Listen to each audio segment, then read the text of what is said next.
And welcome back to the latest episode of the IWAR Network Tubecast. I'm your host, Alex G. And with me this evening, we have Matt Riley, we have our good friend Luke, we have Aaron, and we have Scott. What's going on tonight, gentlemen? Everything. Matt got a new computer, by the way. So congratulations to Matt. Yay. He retired the potato. Yeah. It was awful. My computer stopped working. I was like, it was getting bad where it would just kind of die off sometimes. But we'll stop using the Commodore 64 and you've been all right. Listen, I like my old wrestling game. WrestleMania Wrestling Challenge? There's Micro League Wrestling, which is the greatest wrestling game of all time. So, guys, tonight we're doing trash talk for this cycle, so I'm real excited about that. But Matt, first, I heard you got a response from good old JB. So. I did. All right, what do you got for us? You want to hear it? Yeah. Before I forget, just to put everyone's a bug in everyone's ear, don't forget that all of our spring events are coming up. That's Johnny B. Cup, Marano Memorial, Lethal Lottery Trifecta,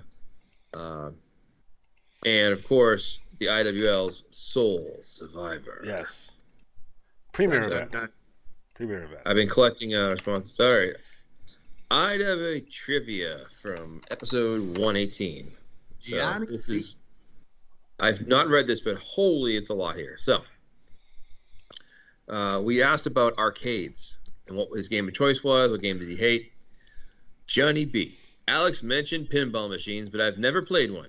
It seems odd now. Ever? It seems odd now that I think about it, but I suppose I just missed the end of that era. While they shared many locations in arcade games, my focus was always on the latter, perhaps because the exciting worlds one encounters in video screens are not restrained by physical limitations. My family owned an Atari 2600 console, and one of my many younger brothers had a video pinball competition with the original Johnny B. I remember him waking up from a nap, checking the list of scores they kept in the upstairs hallway, seeing that he dethroned him, exclaiming, "Blast it," and headed downstairs to reclaim his top spot. For several years, the break room at IWA headquarters contained an air hockey table, a mini basketball hoop, but no pinball machines. In Willowick during the 1980s, arcade games were ubiquitous. My first experience with one was with the one that started it all, Space Invaders. I was instantly hooked on shoot-'em-ups. My favorite was Galaxian. I'm a big fan. Because it had a bit more to offer than Space Invaders, but still kept things relatively simple. Many quarters mysteriously disappeared from my mother's purse over the next several years as my friends and I played the video games with such speech synthesis. Berserk, Gorf. I don't remember Gorf. I do. What was Gorf? I think it was one of those. Astro Blast. Yeah. Terrible. As well as other future classics like Pac-Man, Frogger, and Dig Dug, which Scott mentioned. My nemesis was, I'm going to butcher this, Yi Ar Kung Fu, one of the very first fighting video games. I appreciated the graphic style and variety of opponents, as well as the impossibly high jumps the combatants would make in imitating characters from the martial arts movies. I enjoyed so thoroughly at the time. Unfortunately, many of those early games attempted to compensate for lack of content by increasing the difficulty level, and this one was no exception. What made it especially challenging was the anxiety-inducing tune it would play when your character's health was critically low, often resulting in reduced performance and fatal errors in judgment. At least, it only cost 1 quarter per game, unlike Matt's high-priced nemesis, Dragon's Lair. And that's a good point about the music that would play in certain games, and you'd be like, oh. Is that the sound? That's it right there. All right, so now moving on to R-rated movies. What was the first R-rated movie you saw in the theaters? Alex guessed Lolita, and he was impressively close. It was actually a 1989 film entitled Blaze, starring Canada's own Lolita Davidovich. Directed by her future husband, and still the role she's most famous for. The plot involves an older politician, Paul Newman, who falls in love with an exotic dancer. It's loosely based on real-life dancers' memoirs, and she made a cameo appearance. That's how I met my wife. Was quite disappointed. Hey, good for you. I was quite disappointed to discover that it wouldn't have required much editing to make the film suitable for modern broadcast. I stated modern because, to the possible surprise of young listeners, local broadcast television stations in my youth aired uncut versions of movies like Animal House and one of Alex's favorites, Bachelor Party. Yes. Even the PBS affiliate aired the R-rated miniseries Tales of the City. I also had friends on cable TV, so trips to theaters for more adult fare were largely unnecessary. The original Johnny B was a fan of the Benny Hill Show. Nice. A comedy/variety show which occasionally featured nudity, and he only watched it when he thought his children were asleep. I will tell you, I was a huge Benny Hill fan as a kid. And I've watched some of them recently. Now I'm like, it's still fun, but man, talk about aging poorly. Johnny B said check out the feature film called Joysticks. There's lots of boobs in there. There's lots of boobs in there. Yep. It's about boobs and video games, so you got me there.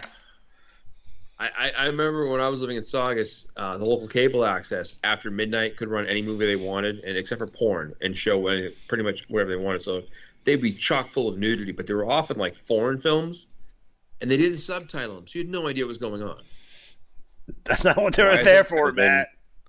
Yeah, no, I don't think that's what they were showing them for. They're like, no one's paying attention to the words.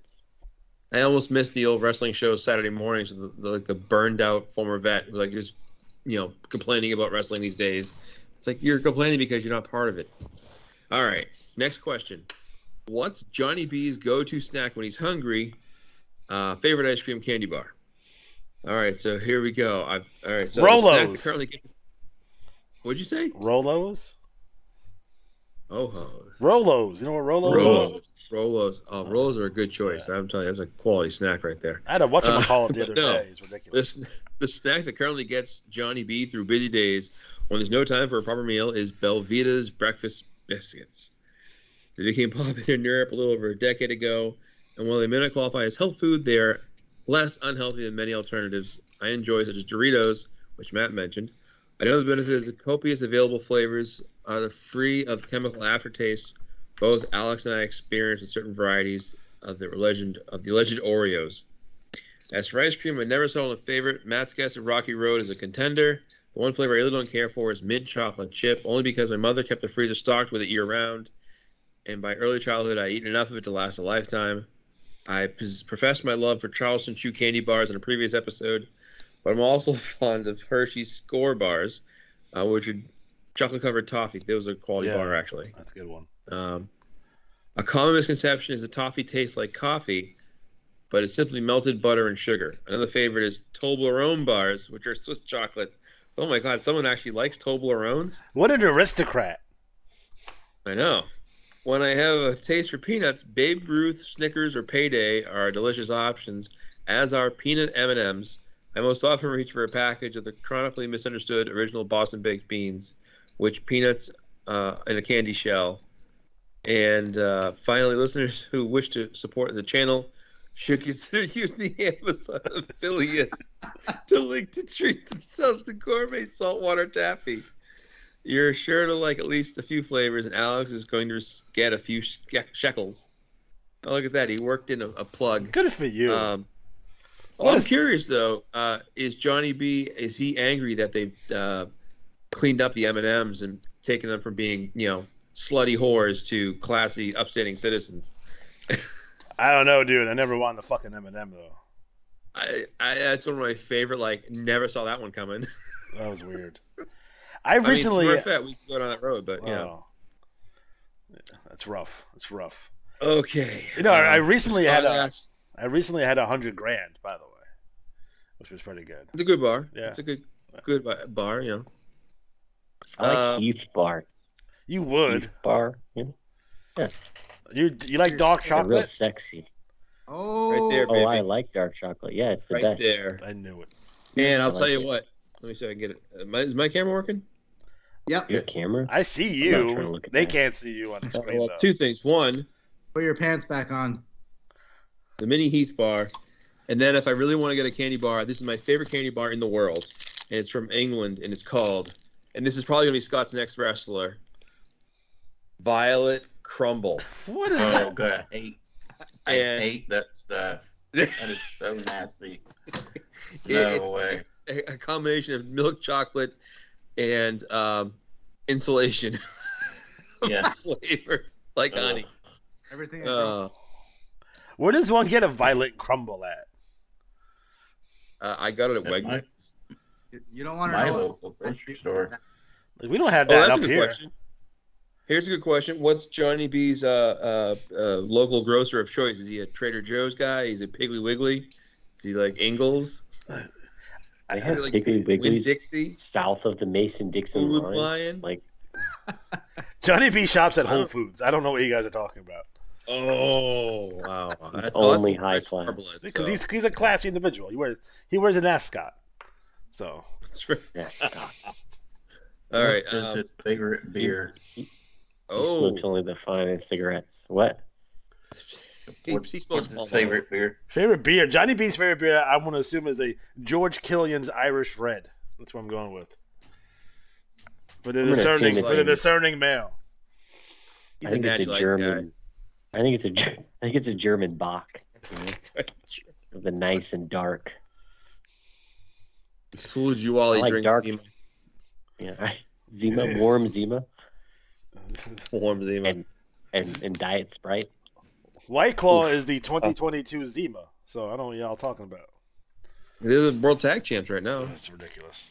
Ridiculous. All right, here's the last question. It comes from Scott. When Johnny B comes out of his bathroom, what is his entrance music?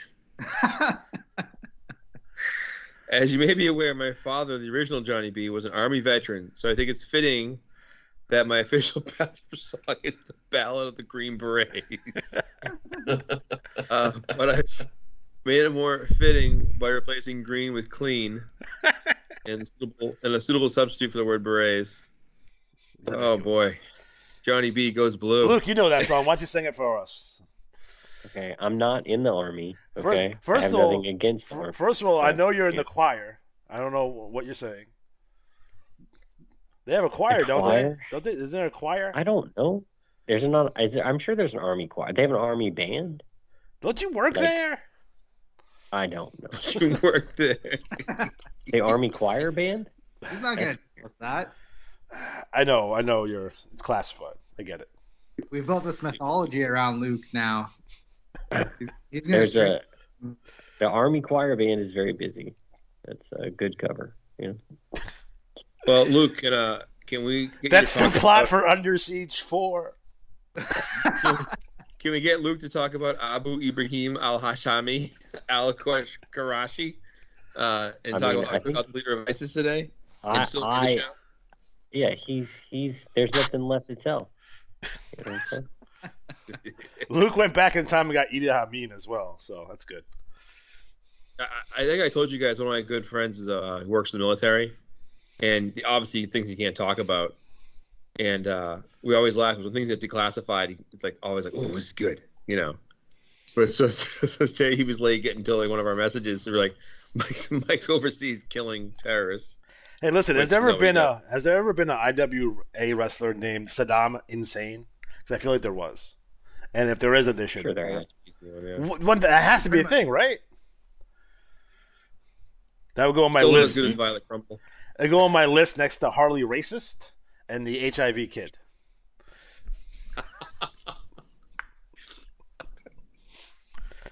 I've made a wrestler called Mr. Vaccine, and he just walks around with like a needle shooting kids as he walks to the ring. You know, that was a big. I guess you would call it I like thought, a big urban myth or urban legend. In my when I was a kid, that dudes would just walk around with like AIDS bloods and needles and just go around stabbing random people, or you had to watch out when you put your finger in a payphone because it'd be AIDS laced needles inside the payphones. And then, of course, we had the lady who put razor blades in Halloween candy, which is actually a real thing, which happened on Long Island. Look it up. really? Yeah. Well, I can tell you, my friend's dad put around his radio, which back when they used to steal radios out of cars. Yeah. His Bronco, he put all around his radio fish hooks. Ooh. So if you got your hand in there, you weren't getting it out unless you yanked your hand out. No bueno. Damn. No bueno. Yeah, his dad, he taught me how to like break jaws, break ankle. He was a good dude. That's like that movie, The People Under the Stairs. You remember that? And they like break into that house, I saw that at the theater. and then they can't get out, and then you know what I miss is like being a kid and like stumbling on these like movies that like you're like 10 or 11. They're like terrifying, you know. And then it's like, because it's like late at night and you're like turning on TV and you're like, oh, like all scared, and like going back and revisiting them now and be like, this is ridiculously. That happened to me with the feature film called Pieces, by the way. Pieces. If you look that up on IMDb. Look up Basket Case. That's a good one. Yeah, it's right. It's up there with the Reanimator too, right? Oof. Or Franken. You ever watch Frankenhooker? Most of it. That's a classic throwback. Doesn't have what's her name? The lady that was on the Clash of the Champions, that pet house pet. What was her name? Jeez. The one that was dating Dana Harvey or whatever? No, Patty Mullins? Patty Mullins. Sure. She was one of the judges for Sting Ric Flair. And here's the next judge, Penthouse Pat Patty Mullins. She was there next to the guy from Leave It to Beaver or whatever. Yeah. Tony Dow. No, not Tony Dow. Beaver Cleavage? No, it was what's his name? Yeah. The heel. Who's the heel in that? Ken Osmond. Ken Osmond. Yeah. He did a promo with Cornette on that show too. I watched that not too long ago. That was terrible. The new Leave It to Beaver. I watched every single episode of the new Leave It to Beaver because I wanted to prove a point, and this is the point that Hollywood has been creatively bankrupt for years, and they've always done reboots. So I went back and watched the new Leave It to Beaver, which was shit. I watched the new Munsters. Remember the new Munsters when that came out in the 80s? That was shit. That was all. It was in color. Oh man, it was ridiculous. So like reboots have been around for a while. I was trying to prove that point to people and get educated. Was that the show where Brian Kendrick was on there and said those things? No. Yes, it was. Scarface was a reboot. Well, not a reboot, but a remake. Lurch will not replace us. What the hell? All right, we want a show about Way here. No one cares about the TT this cycle. Far more entertaining. Far more entertaining. I just wanted to do. We did the results show. You guys did the results show. You already talked about all the results of the amazing pay-per-view in the IWL. So I missed out. You did. Well, you were overseas killing terrorists, so I cannot confirm nor deny. We're gonna pretend you did. Okay. All right. It's like. I mean, I can definitely deny it. It didn't happen, but I mean, if I think that you want me to say that I can neither confirm nor deny it. It makes you feel special. Look, Matt, I know you have an unrelenting bloodlust. I do. I've seen what you've done as Senior Lucha.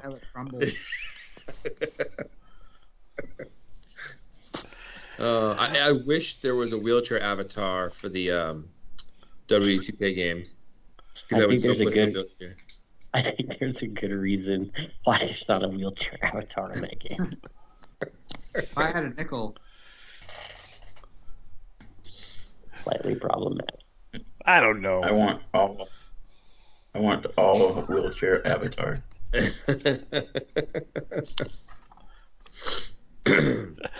Fantastic. I dig that. First up this evening, Battle Royal League number 579. So Matt, what's going down with the Battle Royal League? Matt. Yes. I was trying to start a cheer. Oh, this would be like, you think you know me? You think you know me? Hey, listen. If it was ever uncovered that Betty White had an adult sex tape or adult film, would you watch it? Absolutely. Okay. She told me she destroyed it. I mean, we all know we would watch Nancy Reagan, so the headmaster. Luke probably has. He's got all the inside scoops. Well, I think Matt, do you have a copy of Betty White's sex tape? No, but I have one better. I have a friend, my friend Alan. He's a B. Arthur sex tape? That'd be awesome. No, he sends out the most horrible stuff sometimes. And he'll be like, check this out. It's a video of so-and-so doing something like, like Rouge Giuliani punching a child. Like, oh, I'll check it out. and it'll be like the Prune Brothers. You're like, who are the Prune? Oh my God. Like Lemon Party or Two Girls, One Cup. The classics. Yeah. Prunes are supposed to be so wholesome. Oh, yeah, wholesome. Are you telling me that's all in the BRL? Not in the BRL. I told you, Dick Jackson got in there and he really changed things up. Woo Jack. Woo Jack. Dick Jackson. Oh yeah, Daddy, I'm gonna get real good. All right. That was my Dick Jackson voice, which I think I mentioned before is a legit thing. So, as I mentioned on the last show briefly, we've got a new streamlined system to determine the challenges for the commissioner titles. And it's based on one big important factor, and that is that, well, not based, but involves you getting in there by simply sending in trash talk, sneak attacks, challenges, whatever, right? Just do something. So there'll be that going forward. And what we're going to do is, instead of doing like a mini write-up every fourth cycle, we're just going to do one huge write-up every fourth cycle. So instead of having like main event and having like, tiny write-ups and having like, no write-ups, big write-up, I just want to do big write-ups once every 4 cycles that really pay off the feuds. So it's up on everybody via these promos to make it happen. So we need a new sponsor for WrestleRama 10, by the way. Betty White's 100th birthday party is not really going to work anymore. So Blue Chew. Blue Chew. Gas station dick pills. What about Royal Honey? That's the other one I heard about. Four Royal Loco. Honey. Not the same as Honey the Royale, by the way, just so you know. Honey LeMay? Honey LeMay. I know Lynn my LeMay. I know my 70s porn stars, okay? Yes. Porn was so much better when it was filmed on film versus VHS tapes, by the way. Yeah, it was classy back then. Yeah. You go to a nice theater, pay 25 cents. So, trash talk in the BRL. We start off with the Irish hooligan, legendary hooligan, Jax McAllister, and his sweet new logo. Oh. So who did that? Who did that logo? That was Aaron, I believe. Yep, I did that one. There you go. There you go. I've got some new. That's why I get paid the big bucks. Yes, I got some new ones coming out. So McAllister in coma after burning at Battlegate. So Jax is. Wait a minute! Hold the phone. I'm looking at the BRL Wrestler of the Year prize, and I'm looking at that belt. Is that the same belt that we get? Hold on. Let me look at my belt. My belt's different. That belt has a dude kicking the shit out of somebody, and my belt has someone giving someone what it looks like a spinning toe hold. It was just an example belt. You know, I might get the actual Kung Fu belt. I don't know. I kind of want the Kung Fu belt now. This is ridiculous. If I knew the Kung Fu belt was an option, if I knew the Kung Fu belt was an option, I would have got the Kung Fu belt. Just saying, you got to ask sometimes. Johnny B's, connections. Is that the deluxe belt too, with the flowers on the side? It is. No, is it? Yeah, it got to be. It has flowers. I'm looking at my belt right now. Did you hear it? It has no flowers on the side. How do you have a belt? What? First of all, I carry my IWA belt with me at all times, first and foremost. Just like my hero Matt, who takes it with him on the road. That's right. The people at Wendy's are still shocked. I'm just waiting for my plaque to come in the mail that says IWA's most handsomest manager.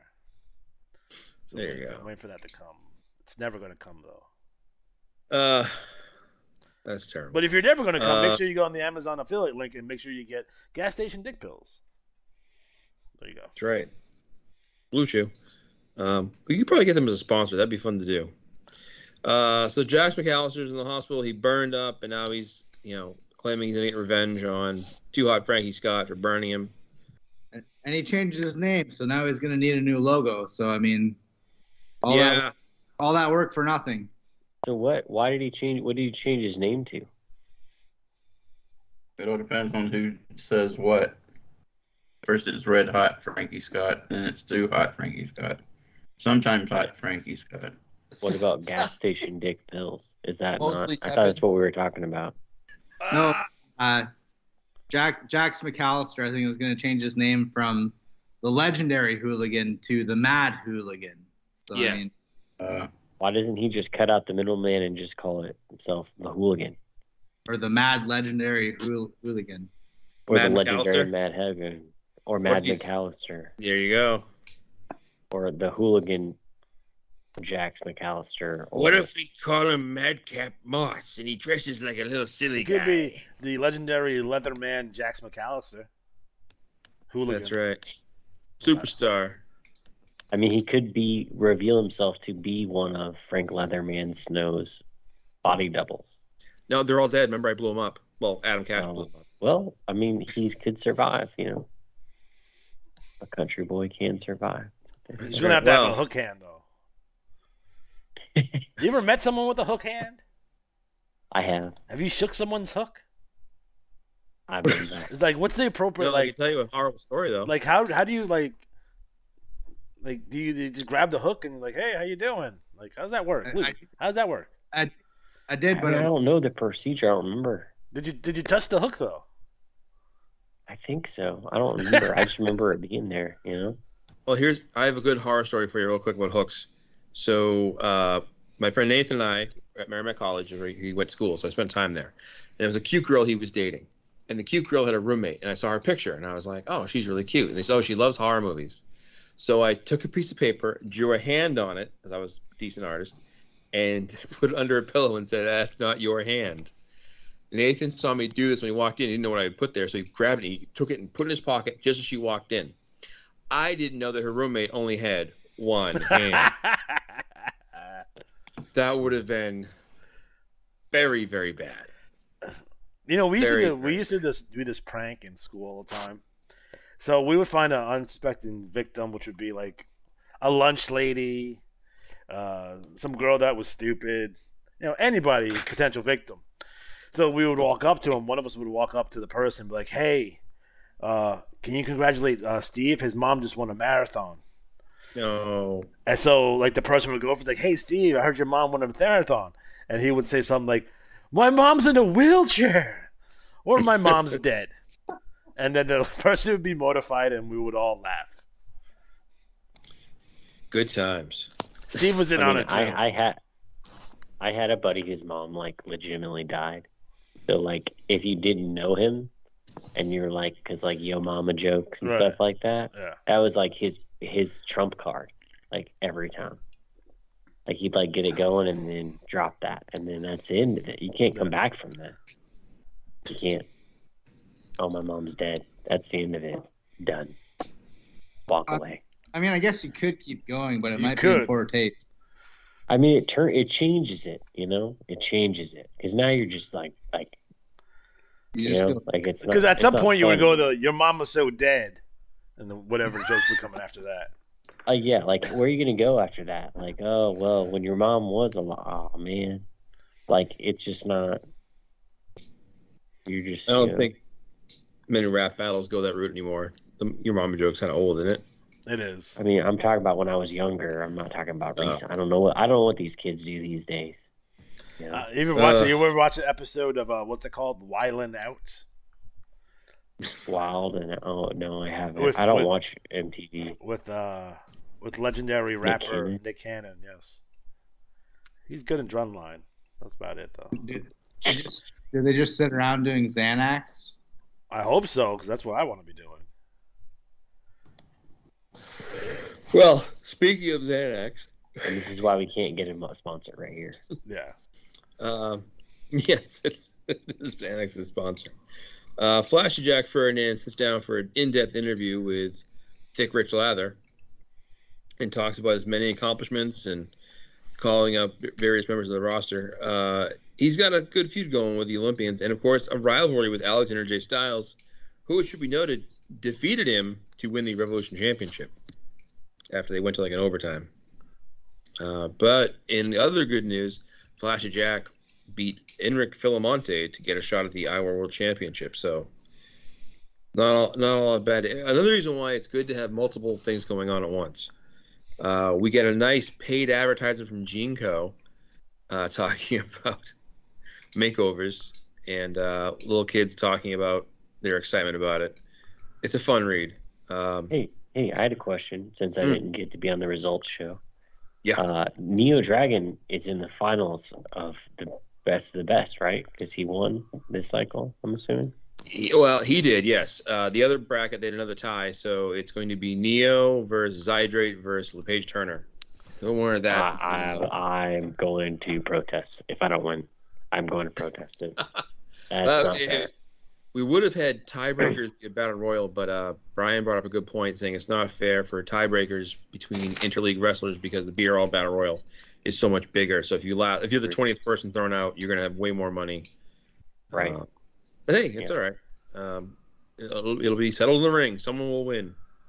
So how is this going to work? So it's going to be a 3-way to get the title shot, is what you're saying? Yes. And then whoever wins that match will go on to challenge the winner of the Flashy Jack / Sabretooth match. What you're telling me is that you stack the deck against the IWL to come out victorious. Yeah. You had Joe Boring as world champion for like 15 years, so. I mean, you can't beat, you can't beat it. Joe Boring had the belt as long as Mike Jackson was the NWA Junior Heavyweight Champion. So. Let's see. So Jinko talks about their matches at WrestleRama building up, which is a biker chain match between Zydrate and Seth Adams Lee. Seth Adams Lee, I always laugh. He's always ready to put up money in his matches. He's like, all right, I'll face you for $100,000 if I lose. All right. Hey, free money.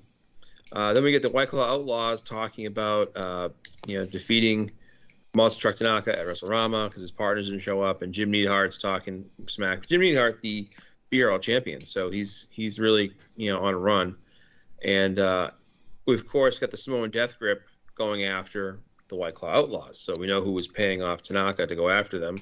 It was the Samoan Death Grip.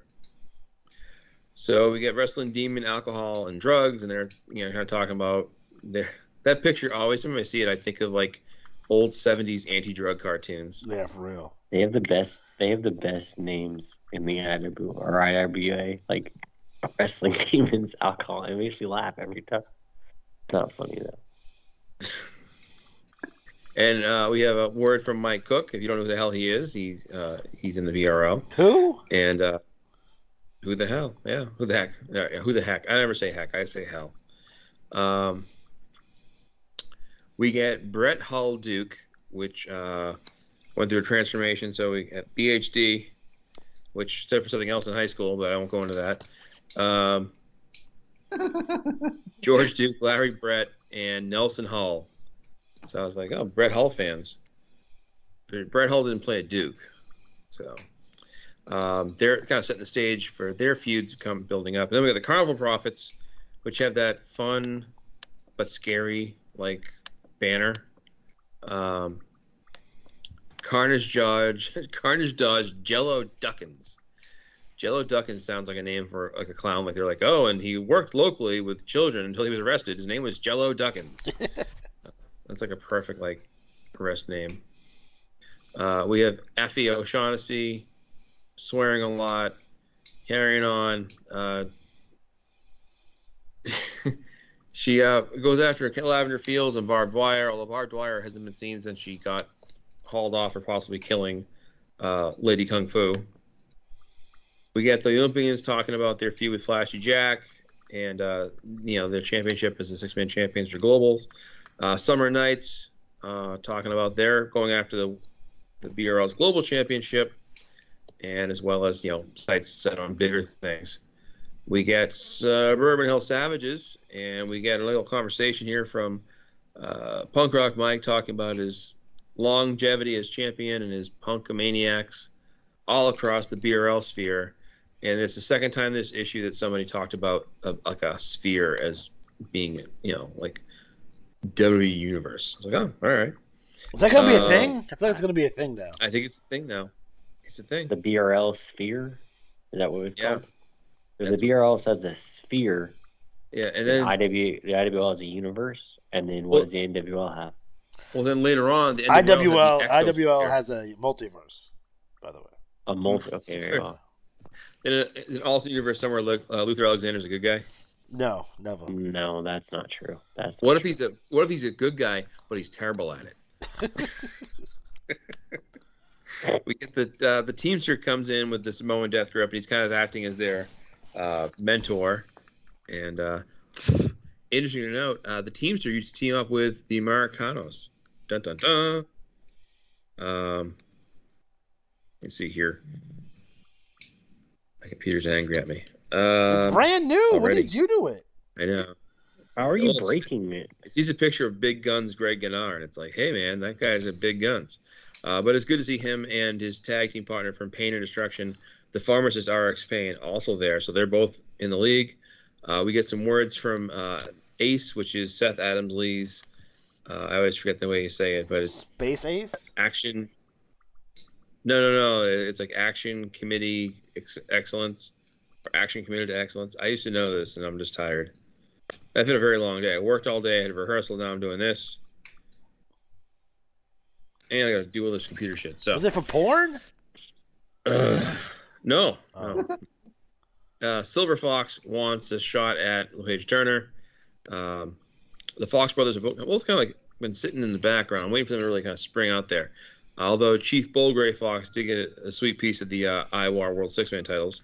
Double R is mad, so Rob Ratliff went on a spree, smashing people with guitars again. And I have a feeling someone's going to hold him accountable.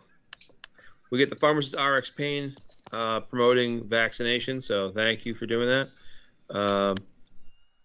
We get Catfish Chucky wanting some of the gold. East-West Connection wanting some of the gold. They already have some. We get Betty Red talking about wanting to be our women's champion again. We have a thorough beatdown by Sabretooth on Double R because he smashed him with the guitar last time, and he kind of returns the favor. And we close things out with Hawaiian Heartthrob talking about going after Phantom Striker. Although I can tell you, Phantom Striker is already gone. He up and left, as soon as he arrived. So we'll get something else going. Did he beg you to join the BRL or some shit? He was all excited about coming back, and I was like, all right, cool, man. We'll throw in a few, get this going. And then, poof, gone. So if you're out there listening, you're like, hey, man, I might come back to the BRL. I'm like, oh, that's cool. That's all right, whatever. And then you're like, you put me in a good feud. And I'm like, yeah, man, all right, here's a guy that's ready to go. And then you're like, yeah, thanks, I'm leaving, bye. Don't ask again. Don't ask. I don't have time for this shit. Like, I'm all for helping people, and, people like being in good feuds and feuding with good people to right, whatever. But, don't ask me to put in the work and help set you up and then just bail on me. Like, come on, man. That's not cool. Like this big dumbass in the women's league that you've tried to start helping out, and he doesn't give you shit. What a dick. Well, but he will. Thanks, Scott, for the super chat. Guys, don't forget that super chats are live. So if you feel the need to donate, hey, please Alex, go right ahead. Screw you. Well, I deserve it.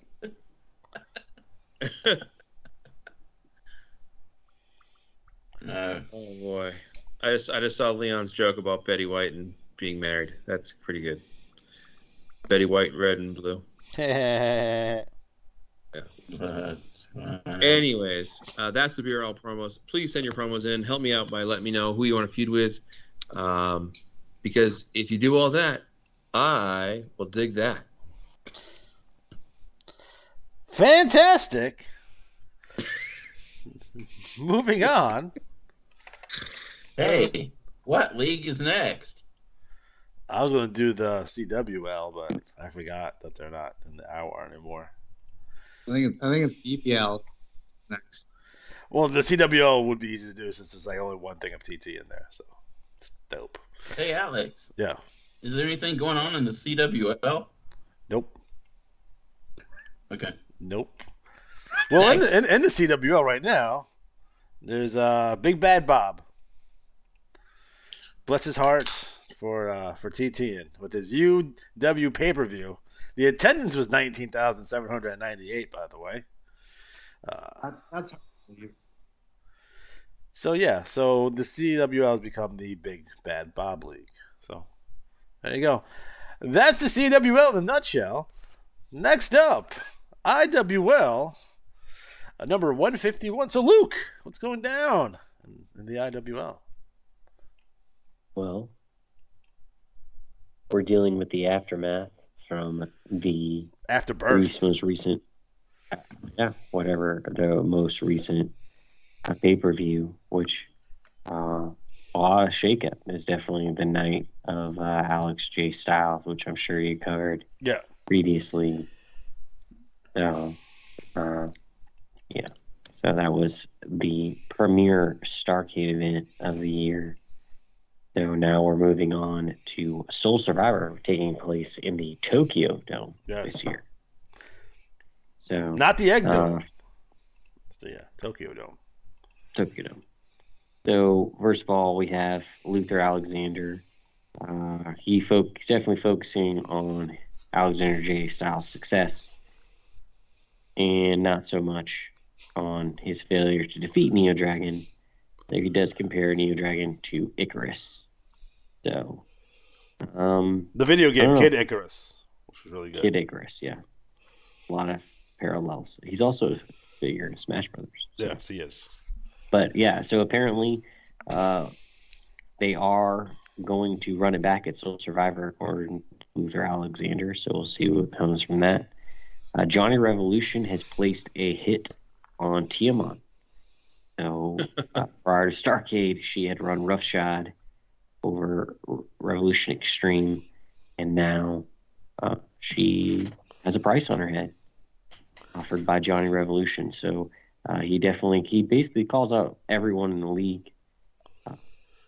Yeah, he's trying to get anyone he can to take out Tiamat, including Omega Squadron, Senior Lucha, and Alia Chari. He also asked if Backstabber or Catfish Rob can help out with that. So he's that's true. I definitely stole the Harley Race promo from Starrcade 83 with the "someone take the damn money" line at the end. So if you guys haven't seen that promo from Harley Race, look it up. It's Harley Race Ric Flair Starrcade 83 promo.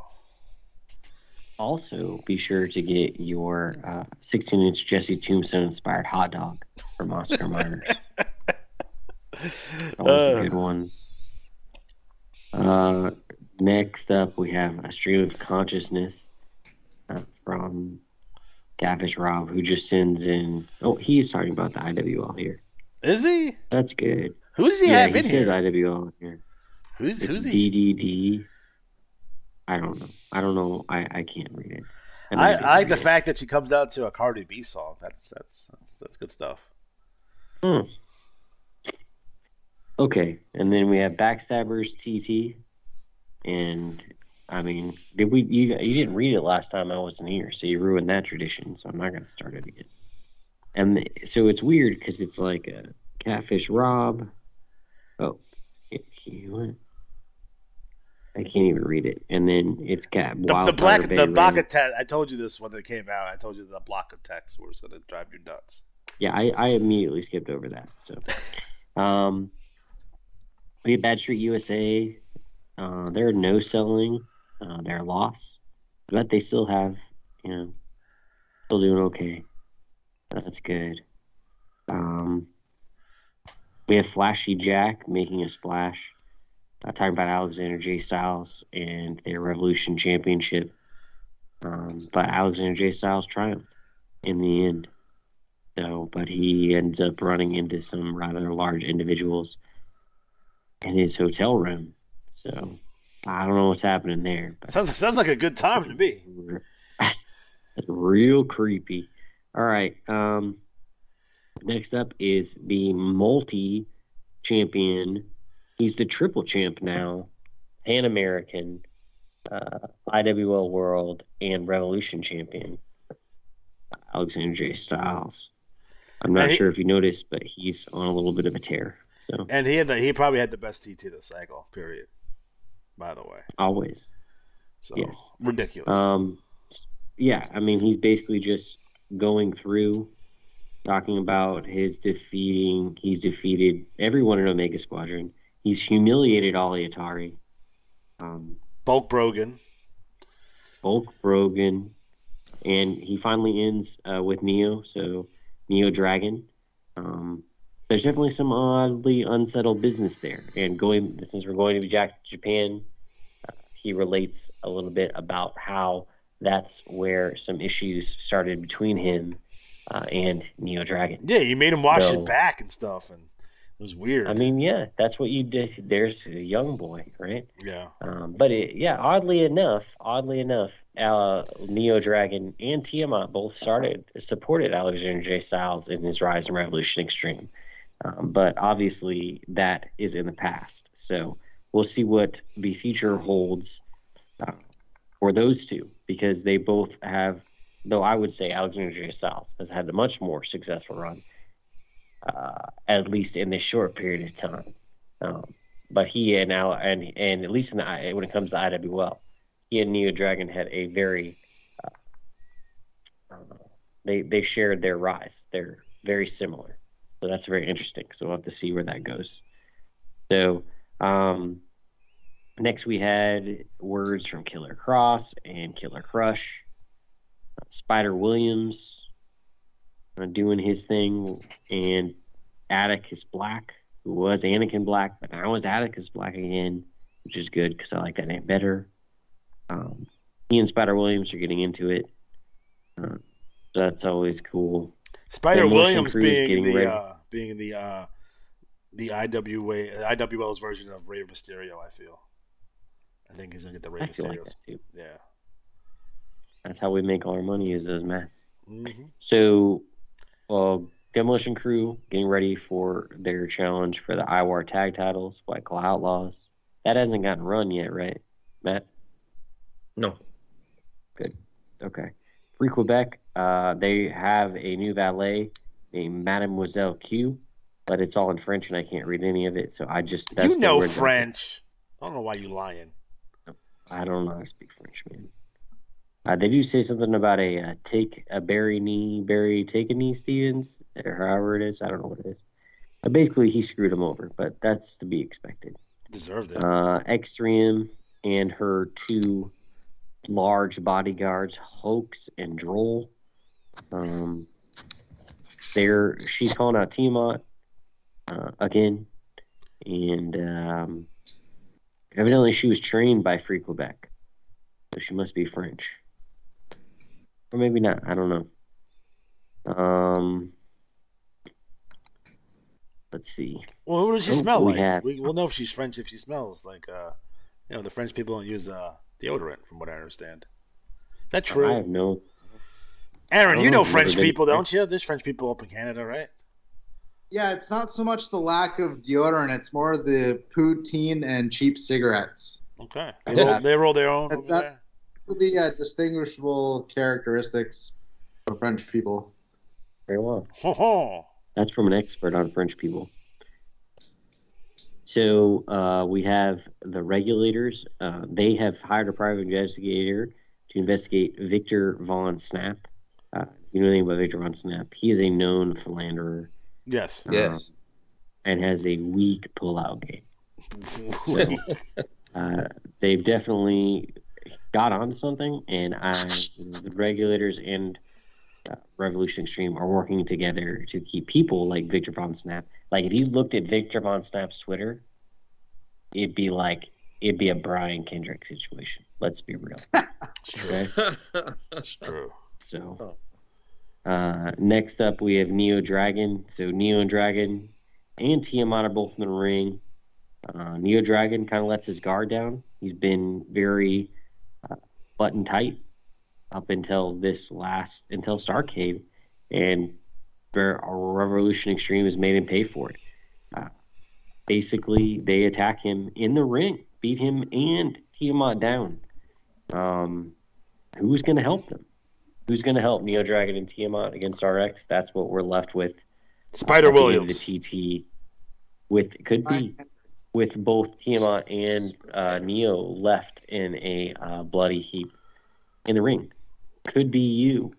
Could be Bill Cosby. I don't think Bill Cosby. He's already a member of RX. Bill Cosby is a member of RX with OJ. And Kenny Loggins. I knew that. Kenny, don't forget about Kenny. That's the ace. That's the ace right there. Yeah, if you guys read the pay-per-view, Kenny Loggins has joined Revolution Extreme. If you don't already know. Yeah, using the danger zone. Chameleon, he's definitely getting frustrated. He's, Revolution Extreme has definitely gotten the better of him and his group, Omega Squadron. Now he's hanging out in the rafters. It can only mean one thing. Game time. So Omega Squadron. To hang out with Sting? Preparing for war. I guess. The Enigma. But yeah, so evidently he's getting ready to fight Revolution Extreme as well. Omega Squadron, they're the newly crowned champions, so they have their battle against an Demolition Crew. So that should be crazy going forward. That's a money match. It's a money match right there. Money. So the Graces here filing charges through litigation, Revolution Extreme's counsel against Jax, Rusty, and Graham Steinbridge. I believe they came up with a new name for Graham Steinbridge. What is it? It's not. It's Daddy's Money, right? Daddy's Money, Graham Steinbridge. Is that them? Oh, look, I want you to put that in Google. By the way, Daddy's Money. I don't want to do that. Just make sure you're incognito. You don't use a VPN? No, I don't use a VPN. I'm not. This episode of the IWAR Network Tubecast have been brought to you by Surfshark. That's the VPN I use. Yeah, don't use NordVPN. No, I don't. I can't. I don't use them anymore. You don't use? They banned you. I believe. I didn't say all that now. I'm filling in the lines. All right. The industry has arrived. Rod Camino Waz and Dave the Decision Wazlowski, and also Riley Reynolds. Riley's calling out X3M. She's getting ready to fight. Get ready to come for the women's title. Excuse me, the IWAR women's title. So, Rod, for once, gives the spotlight to someone else. You know, I've been thinking about establishing a IWL Women's Champion, but I don't want to use a belt. What else could we use? I don't know. Purse. That's stupid. A ring. That's even worse. I gotta think about it. I feel like it should be a trophy of some sort, so we can break it all the time. That's the one thing we don't get in wrestling anymore. Is a good trophy breaking angle. And they do that in New Japan. Well, they don't count. Okay.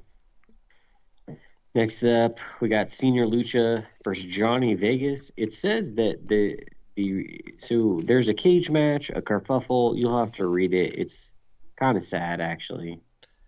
Did he die? I feel like he died. It says it's going to be continued in this bulletin. Does that mean the bulletin currently? Because I didn't see anything else about it, or like just in the IWA.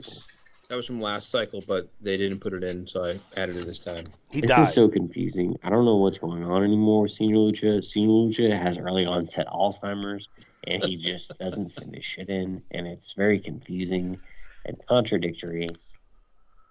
Essentially, Senior Lucha is like going to die in the ring. Pretty much. And, U.S. Mail has a wonderful promo. It's good to see him take on children that obviously have terminal illnesses, and also baby oil. So it involves children with terminal illnesses, baby oil, and Spider Williams. That's always good. Hey, does anyone know if U.S. Mail worked in the post office while Brutus Beefcake worked in the post office? Did you guys hear that story about how Brutus Beefcake was working for the post office and he found a package that had some unknown powder, and he thought it was cocaine, and it was not. It was anthrax of some sort. Yeah. It's a real thing that really happened.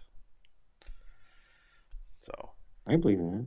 He was actually he was actually Matt's mailman at the time. That's right. So he was up in. So the IWA Bulletin. He was in a post office in the Massachusetts area. We have another hot take from Barry Tig and E. Stevens.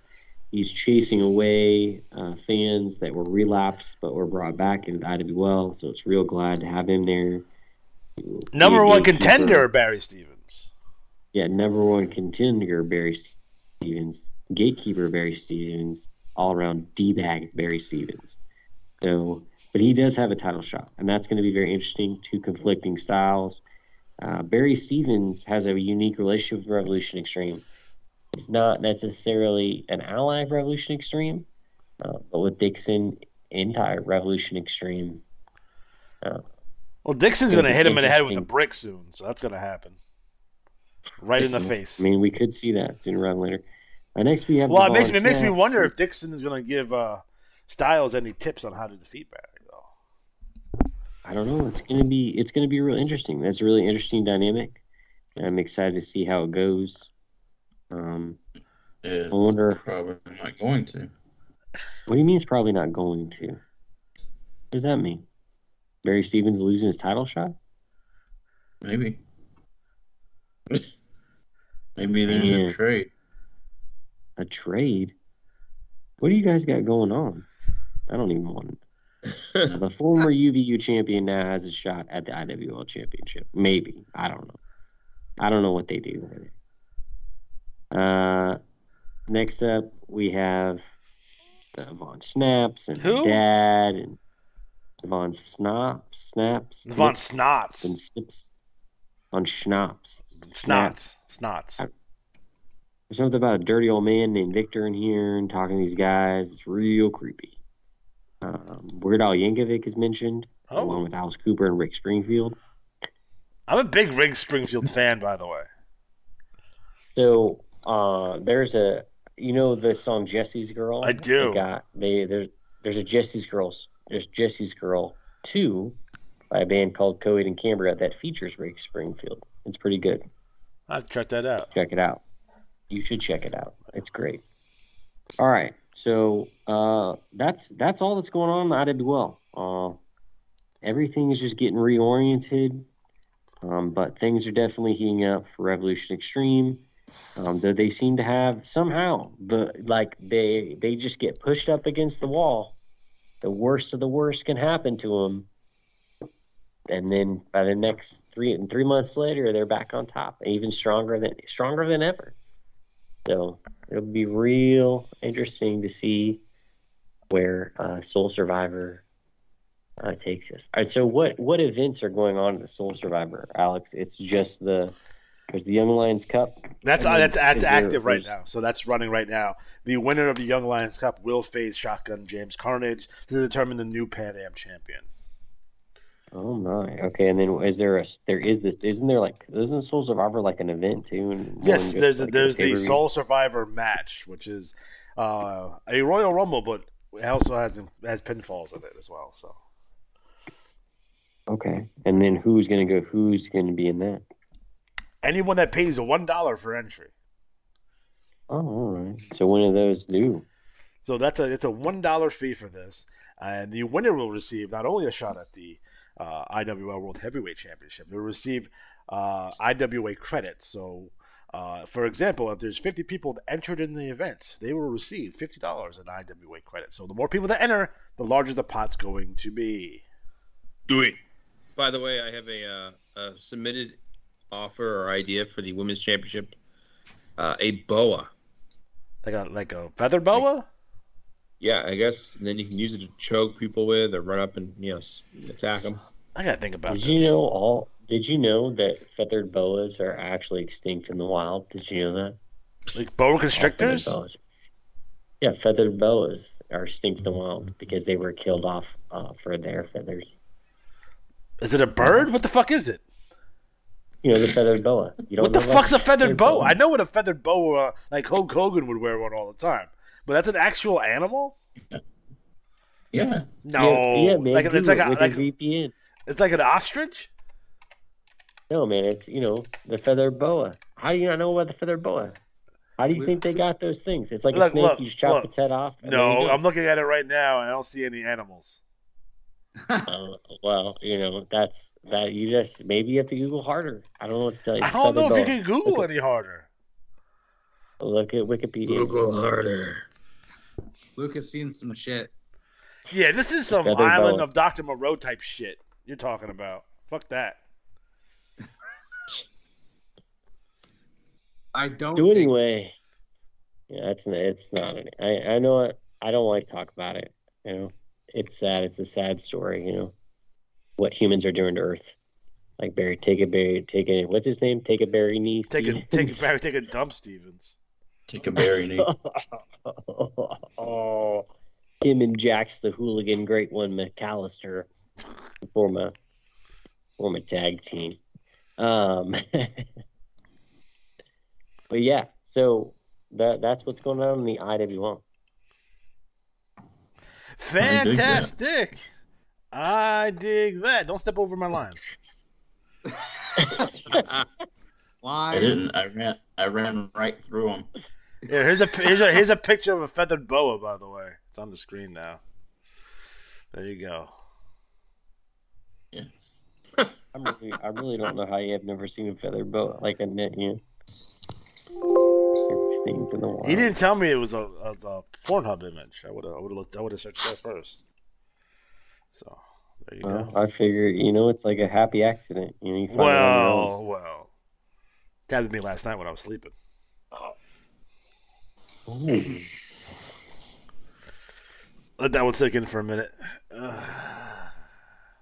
Next up, New Wave League, number 178. So, Aaron, you want to take on the New Wave League for us? Yeah, no problem. So always lots going on in the NWL. We just had a Futurescape 3 pay-per-view.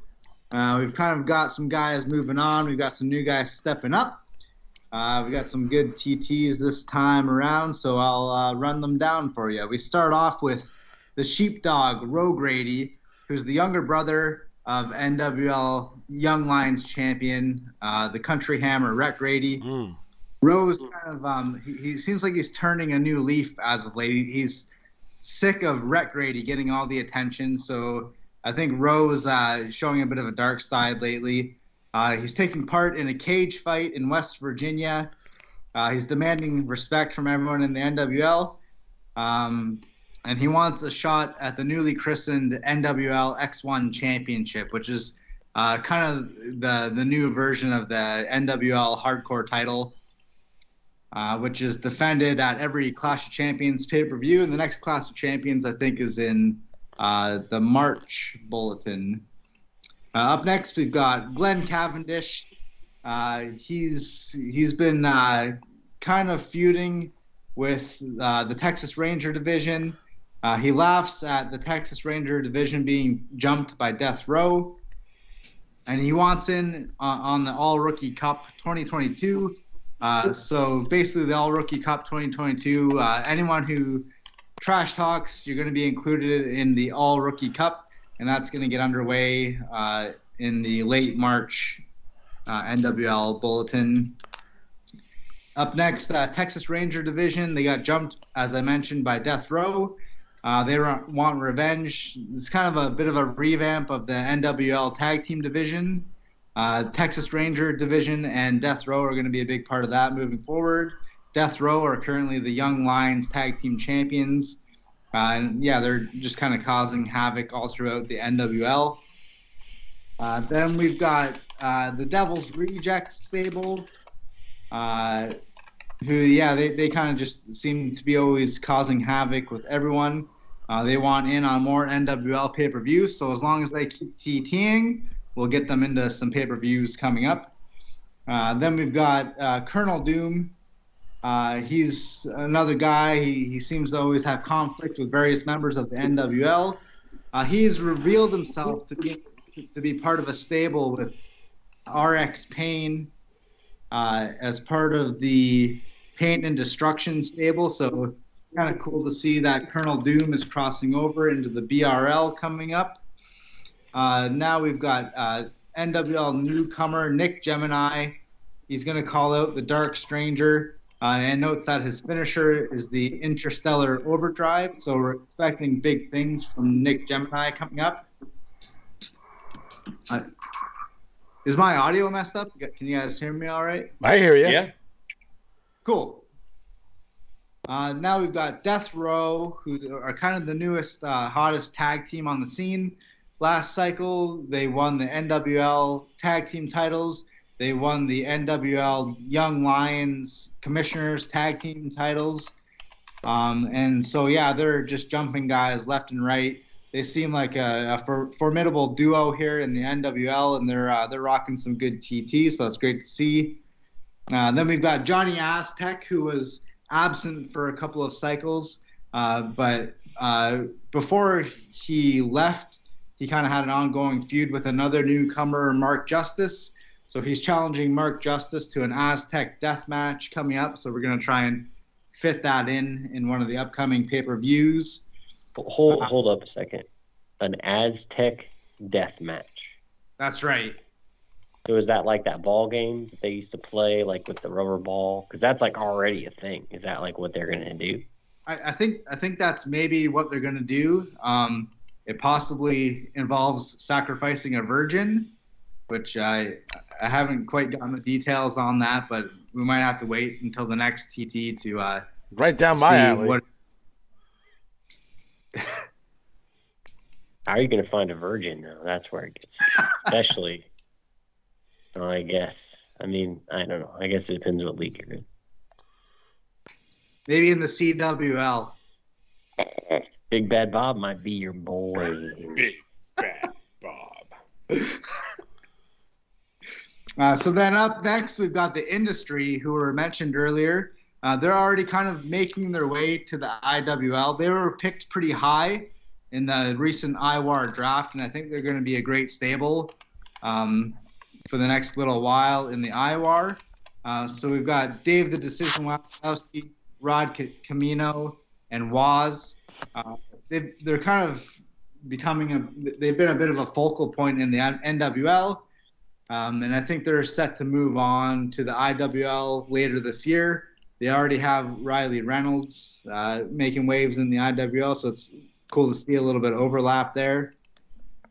However, they have joined the SOS stable, so I kind of hold a grudge against them for that personally. I've started booking them a little bit less favorably for that. I have a little bit of backstage heat with them because of them joining that stable, but we can save that for another Tubecast. But basically, the Industry, they want all of the IWA gold. Rod Camino more recently is focusing on the NWL Young Lions Championship, while Waz and Dave Wazalewski are focusing on the Young Lions Tag Team Championships. And yeah, I feel like they have a pretty good chance of winning some of that gold in the NWL in the year to come, and possibly some gold in the IWAR in general, because they're a really solid team. Up next, we've got Rhett Grady, who's kind of like, he had a bit of a dark tone to his TTs for a little while, but I think he's really embracing the fan favorite side of the TTs. He's been the Central Plains champion twice now, so he's in this TT. He's hanging out in Kansas. His aunt Betsy is a kind of a fun-loving character, but she's a bit of a raging alcoholic as well. So Dapper Dan D shows up to the steakhouse that they're hanging out at, and I think Dapper Dan and Aunt Betsy, who's around 80 years old, they've had a bit of a thing going on. There's been some innuendos happening. Dapper Dan D happens to give Aunt Betsy his credit card. So Aunt Betsy buys a round of drinks for the whole steakhouse in Kansas. Rhett Grady's got a 6-man scaffold match coming up at the next Futurescape pay-per-view. It's going to be Rhett Grady, Ro Grady, and Mark Justice versus Mike Dynasty, Requiem, and Prophet. If Mike Dynasty's team wins, he gets one last shot at the Young Lions Championship, because Mike Dynasty's just been chomping at the bit all throughout 2021. He possibly was involved in trying to set the Grady Ranch on fire. So if Mike Dynasty's team wins the 6-man scaffold match, he gets a Young Lions title shot. If Rhett Grady's team wins, they $1,000 towards repairs on the Grady Ranch, which I think will be a pretty good build-up towards the next Futurescape, as well as the next Clash of Champions pay-per-view. Up next, we've got Oliver Livingston, who's a newcomer to the NWL. He's your everyday hero. He was trying to cut a promo with Dapper Dan D, but it kept getting interrupted because he was just trying to, help out with good deeds throughout the whole promo. So he helps an old lady cross the street. He saves a building from being burned. He stops a car crash from happening. So, I mean, he kind of establishes his character, but at the same time, I want to hear more from the guy. So hopefully his next TT, he can stop being such a nice guy and actually, tell us what he's all about, which maybe is part of the innuendo there. Then we've got Dark Danger. He's a bit of a darker presence in the NWL. He's gunning for the X1 championship. His finisher is the Father Forgive Me, which is an angel wing DDT. Then we've got a TT from the Gun Collection, which is comprised of the California Gunslinger, his brother Shotgun Kid, and their sister Aria Gunpowder. I can't remember who they were drafted by, but they're going to be moving on to either the BRL or the IWL pretty soon. Who's the CWL that drafted him? Right. So, I mean, they're going to be joining Big Bad Bob pretty soon in the bustling metropolis of the CWL. They're kind of hinting at maybe making a heel turn pretty soon. Everyone seems to be attacking the team of the Texas Ranger division this cycle. And then we're having we've had a bit of an exodus of female wrestlers in the NWL as of late. The last woman standing in the NWL at the moment is their sister Aria Gunpowder. So if anyone out there is a rookie and wants to submit a female wrestler to the NWL, we could definitely use some fresh blood in that regard. Gross. Big Money Bonnie Banks was the Young Lions, the champion. But Big Money Bonnie Banks has moved on to the IWL along with Lone Star Redneck. So we wish them the best of luck in the future. Then we had another TT from Fabulous Harry Hurt, who Fabulous Harry Hurt has kind of made a name for himself in the NWL. He's racked up a few titles so far, including a league championship. The TTs have been a little bit sparse, but when he does TT, they're usually really good. He seems to like teaming up with random tag team partners, and he's won a couple tag team titles through doing that. But yeah, hopefully Harry Hurt continues TTing as well. And then finally, we've got the Teamster and his son, Hio the Teamster.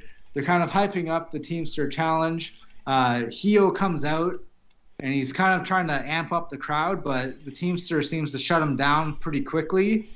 I think the Teamster wants his son to focus on winning, but I personally think that Hio the Teamster, he could be a potential fan favorite, but it's possible that his father is kind of getting in his way a little bit. I feel like the Teamster's a bit of a control freak. I mean, he's experienced a lot of success in the IWAR, so maybe it's kind of gone to his head. And but I don't know. I think there's maybe a bit of a complex developing there with Hio. I mean, I want the best for Hio the Teamster, but I'm not sure if having his father manage him is the best decision. It's kind of reminding me of Tiger Woods and his dad a little bit, like soon enough Hio is going to be turning to steroids. He's going to be maybe getting into some other nefarious activities. So maybe Teamster needs to back off and let Hio the Teamster, show us what color his parachute is a little bit. You know what I mean? That's a Canadian saying right there. But as far as the Teamster, they're hyping up the Teamster Challenge. The deal is, in the NWL, if any wrestler teams up with Hio the Teamster and they win the NWL tag team titles, currently the free matches are at 15 matches. So you team up with Hio the Teamster, you win the tag team titles. You win 15 free matches, and however many people sign up for matches, and if they don't win the titles, that number just goes up from there. So currently we're at 15 matches. And then, we'll just have to see how that shakes down. Hopefully we get some more participants in the Teamster Challenge this coming cycle. And that about does it for the NWL. I dig that. So, Matt, what do you got for us IWAR wide? I would just say that, it's our second cycle of the year, so if you're not in the feud yet, get it going, call somebody out, get in on those events, Murano Memorial, Johnny B Cup, the Lethal Lottery Trifecta, and of course Soul Survivor and the IWL, folks. IWL exclusive event. So if you want in, get in now. There's nothing major going on right now. I will say this. Congrats to Dave the Decision Wazalewski for winning the Rookie Brawl as the highest score in the NWL. So well done. Just got by Mick Ferrari. I think this will be Mick Ferrari's last cycle, and he's going to be moving on to the BRL. So the results of the IWAR draft we're still kind of feeling ramifications from that. We had Stevie Vertigo and the Syndicate move over to the BRL, and they're looking to make some waves there. We're going to have Mick Ferrari moving over pretty soon. And then, we've had Lone Star Redneck. And then I guess throughout the year, we're going to have some surprise appearances by various NWL wrestlers in the IWL and the BRL in 2022. Nice. It'll be a lot of fun. All right, guys. Does anyone in the chat have any questions? Any questions for Johnny B, maybe? For myself or Scott or Matt or Luke or anything? Please respond.